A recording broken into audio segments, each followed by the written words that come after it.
ভারত বিদ্বেষের হিন্দু নিপীড়নের একেবারে চূড়ান্ত ছবি প্রকাশ্যে আসছে।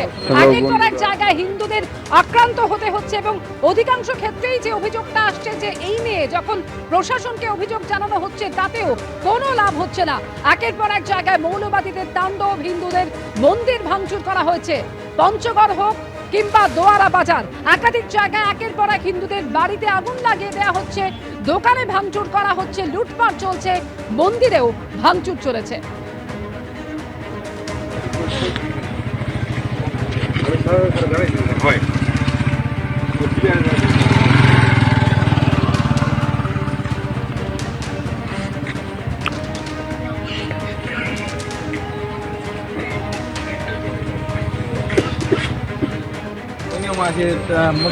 হ্যালো বন্ধুরা,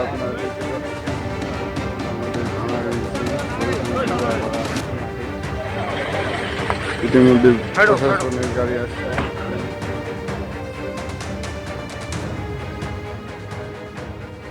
এবার কি আফগানিস্তানের পথে হাঁটতে চলেছে বাংলাদেশ? এবার কি তালিবানিদের ছায়া বাংলাদেশে? এই প্রশ্ন উঠছে, তার কারণ এমনই ফতোয়া জারি করা হচ্ছে সেখানে। গোপালগঞ্জ, যেখানে মহিলাদের বাজারে যাওয়ায় নিষেধাজ্ঞা জারি করা হচ্ছে, ফতোয়া জারি করেছে মৌলবাদীরা। সেই ভিডিও পোস্ট করে এমনই দাবি করেছেন বিজেপি বিধায়ক অগ্নিমিত্রা পাল। ঝুলিয়ে দিতে হবে, অর্থাৎ প্রত্যেক নামাজের সময় বেচা কিনা বন্ধ থাকবে। দোকানদার ভাইদের দৃষ্টি আকর্ষণ করা যাচ্ছে, আগামীকাল থেকে এই মার্কেট এলাকায় কোনো মহিলা প্রবেশ করবে না।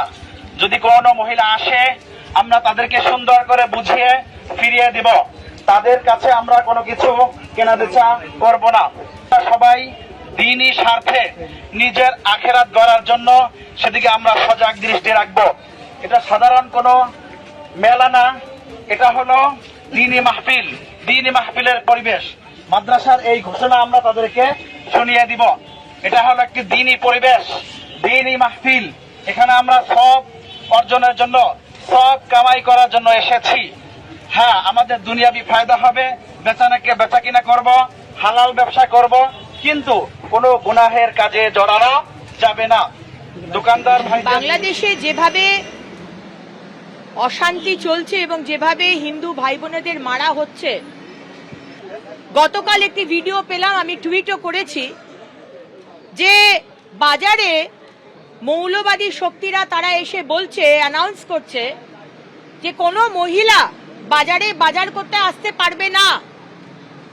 তারা যদি আসে তাহলে তাদেরকে বলে দেওয়া হবে যে তারা এখানে অ্যালাউড নয়। এ কোন বাংলাদেশ?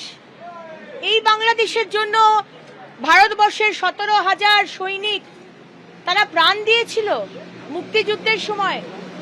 বাংলাদেশ সম্পূর্ণভাবে তালিবানি যে মানসিকতা, সেই মানসিকতা এবং ইসলামিক স্টেট বানানোর দিকে মোহাম্মদ ইউনূস সরকারকে মৌলবাদীরা তারা ওই দিকেই নিয়ে যাচ্ছেন এবং আমরা এর তীব্র নিন্দা করি, তীব্র প্রতিবাদ করি।